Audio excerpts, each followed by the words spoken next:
Hello, Patreon friends, and welcome to the after show for Swords and Sages, the final episode of 2021. Thank God. But does William still have both of his eyes? That's all I want to know. Does he have his eyes? William wakes up and Dewey's over with a spoon. Okay, Lordy. you know what? Because I don't want to go to Urban Dictionary. You don't know what a U-Haul lesbian is? Oh, So we've been making this joke for like 3 weeks. So it's kind of a joke in the queer community that lesbians move in with each other very Really quickly. quickly. So they are the U-Haul lesbians. Gotcha, They rent okay. the U-Haul after like 3 You see, weeks. sir, when a woman of that inclination... Oh, goodness. All right. So, yes, welcome to the after show. We finished Book of the Raven. I knew we were going to finish it tonight. I just didn't know what was going to happen afterwards, especially since y'all finished it before the break. And I was like, okay, well, thank God for role-playing. Oh, you never have to worry about us. We will always drag it. This will- show you will abhors a vamp. vacuum. You will vamp, and it's wonderful. This module is a fucking mess. Yeah. This module is a fucking disgrace, in fact. Whoever wrote it. Sorry. Jeremy Perkins. Crawford. Jeremy Crawford is one of the fucking people who wrote it, which... Is it? I think it's Chris Perkins. Chris Perkins or... Chris Perkins wrote Yeah. Hold on. It's written by It's one of the high-ups. Oh, no, you're right. high-ups. Chris Perkins. Yeah, I was gonna say that was Chris Perkins. Yeah. And it's unfortunate because he should know better, but he doesn't. And it's bad. It's So- bad. it? I believe that's actually Very on bad. Wizards of the Coast business card. We should know better, but we don't. We don't. Yeah, that is on. That is. So I ran it backwards. The way that the module was originally The map written, clued us into that. even more than the map. Originally, there is nothing in the Shadowfell in the way that it is originally written. Originally, the way it's supposed to be is that the Avowed ask you to go and look at this map and go to the chalet, which has a portal to the Shadowfell. And the Were-Ravens are there keeping an eye on things and getting evil objects away from the place because you want them as far away from the Shadowfell as you can physically manage. I thought that was incredibly boring and had no idea how to make you guys actually follow the fucking map in any way that made sense with your characters. So I said, screw it. We're doing it backwards. I'm going to drop you into the Shadowfell and you have to find the chalet in order to get out. Also, there is some of the most ableist piece of shit writing in this. Really bad. Let me read you something, actually. Ooh.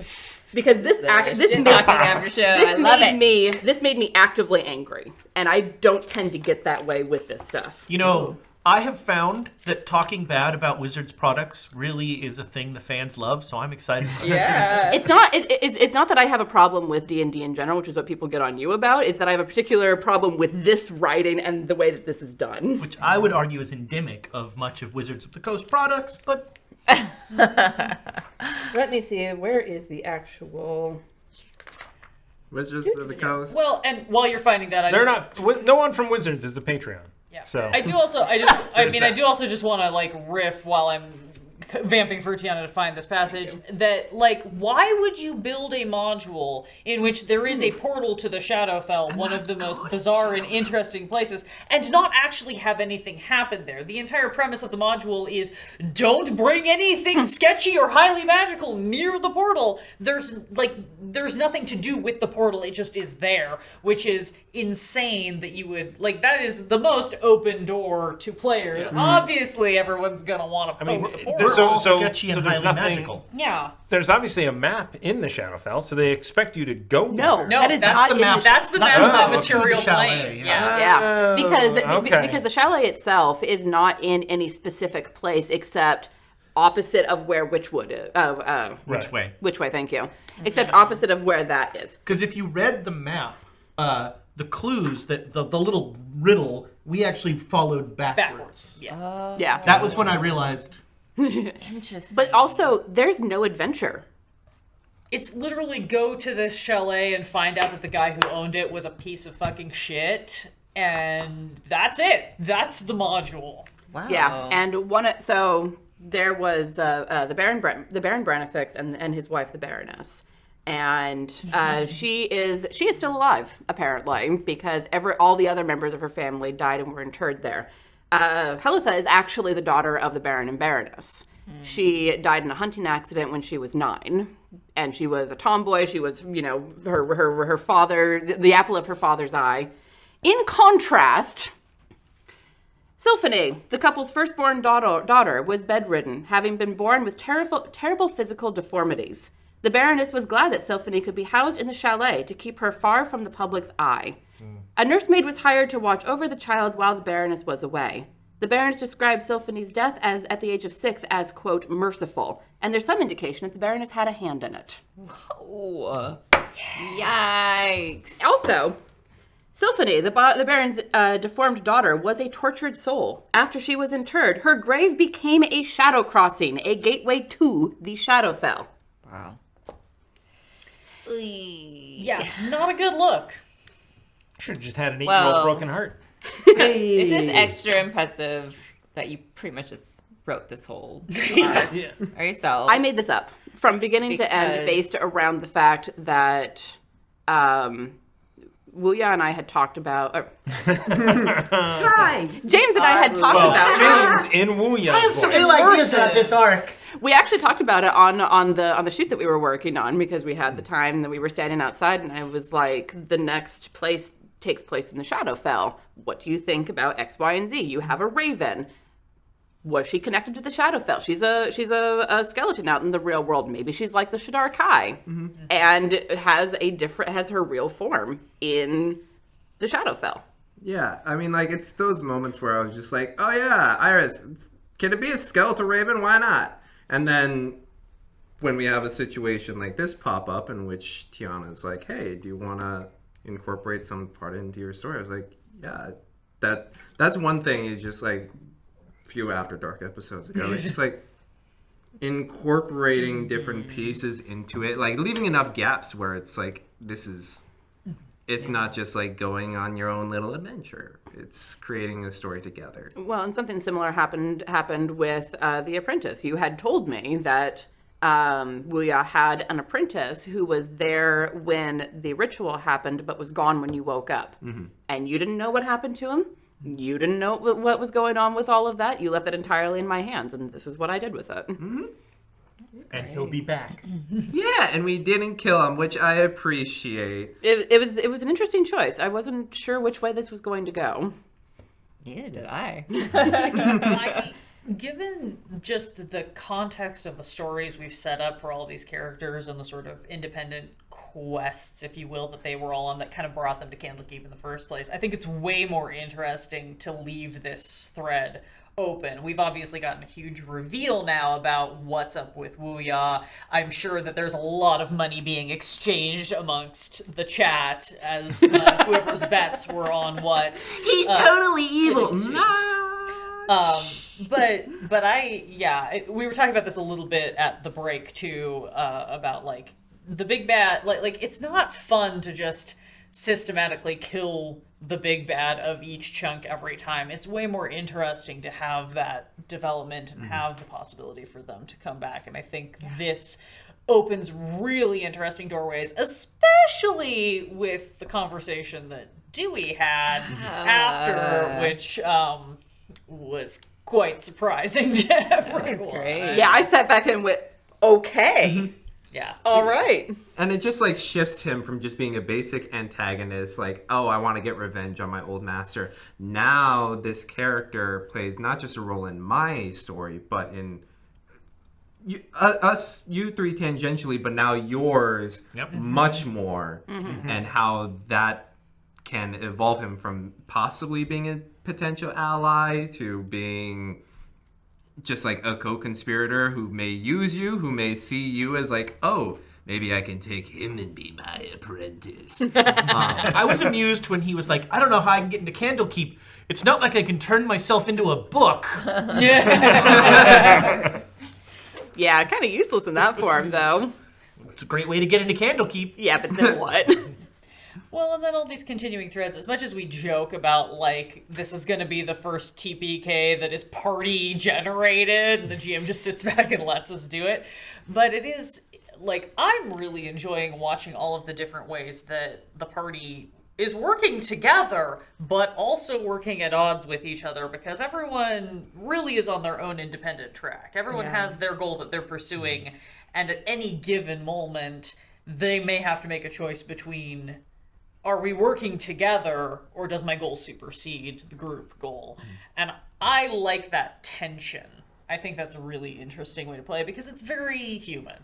It's very real to how people function, and I'm a weirdo. I like realism in my D&D. I like there to be consequences for injuries. I like there to be inter-party conflict. I'm weird like that. I get that that's not for everyone, and that's fine, but I love it. I just hadn't used disguise self in a while. But yeah, no, I like the shifting dynamics of things because at the outset, it's like, oh, the two children are gonna pair up and the married couple are gonna pair up, and then we got our wineaholic aunt here. She's the vodka aunt. Vodka aunt. I believe, sir, the term you're looking for is U-Haul. They're not mutually exclusive.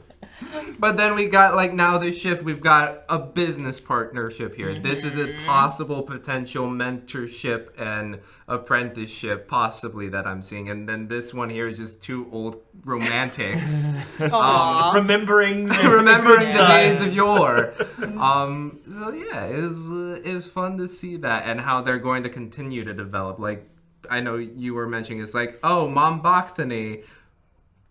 But there is now literally only one child in the group that we're all like, shit, he's running off into trouble again.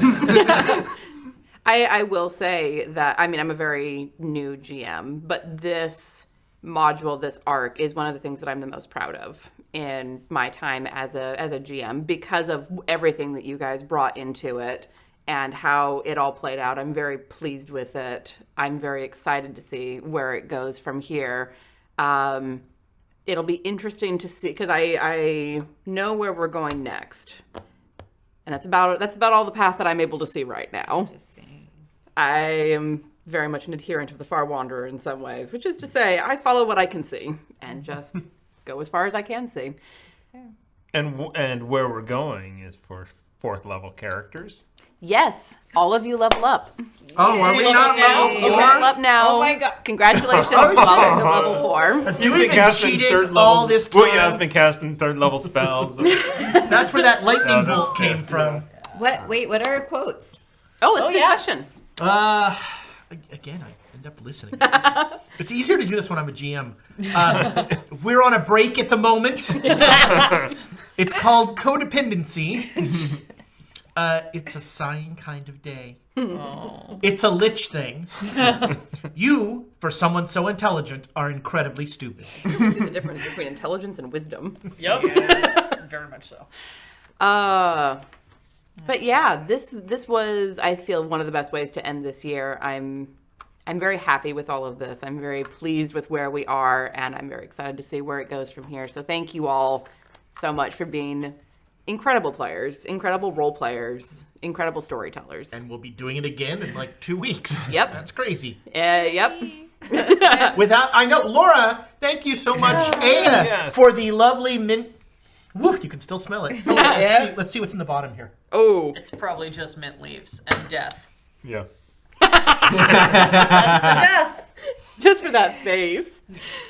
That's not good. No, this has been one of the most phenomenally collaborative tables, and particularly this module because Tiana took so much of took the threads of what could have been interesting about the way this module was written, and then just pulled on everybody's individual stories and inclinations and horrible puns and wove it into something. So I think this has been delightful, and I'm sorry that we're not going to have you back in the first couple of episodes back. But don't worry, she's contractually obligated to stay until we finish I the guess. whole Candlekeep mystery. Apparently. We have contracts. Speaking of contract, Contracts? I have contract. I like how you were Yeah. able to weave in a way, an out for Odila. Yes. Yeah. I appreciate that so much. That is one of the best things about playing at a table of GMs is that they're like, how can I help do this in the story? And it's funny because this is a thing, I just slight lift behind the curtain, this is a thing that I have planned to do for a while as a way to get Sabathani and Odila to connect again, because we sort of did early on and then we've been distant since.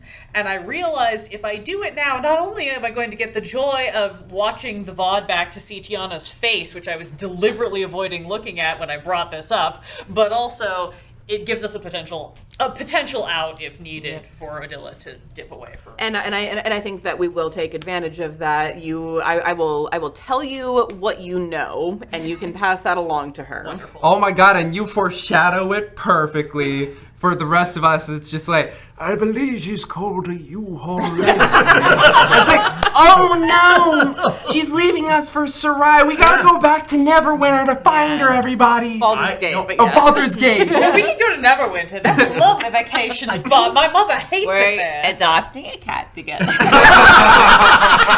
Everybody gets a pet. My God, they've got plants. Like So many 500 The plants. dressing alike. Is What it the normal- hell? Is it normal to get the wood burned like name sign on the second date? Why does she have power tools? So on that entirely pleasant domestic note, thank you all so much for joining us, not just for this show tonight, but for the entirety of 2021. Without you, our Patreon friends, we would not be able to do the things that we do, and we appreciate you so much. Like, it has been an incredible journey. As Laura said in the pre-show, without Quest and Chaos over this last couple of years, I would have gone knucking futz. I was already pretty close in some ways, but I would have gone a lot further off of the edge without this to help anchor me. The stories that we tell, the people that we surround ourselves with, and we're so lucky to be able to be back in the studio, at least for right now. We don't know what the world's going to hold, but we can promise that whatever the world holds, we'll be there. In some form. In some form or another, whether it's virtual or here at the table, we're not going anywhere. So, thank you all so much for joining us. That said, we're going away for a while. We are going to take a little recoup break. We're going to and take then a we'll be back. holiday. We will be back. But for now, thank you so much. Goodbye, 2021, and have a wonderful holiday season to all of our Patreon friends. Balls, I only got 4 health. Good night, everyone. Do I roll a D8?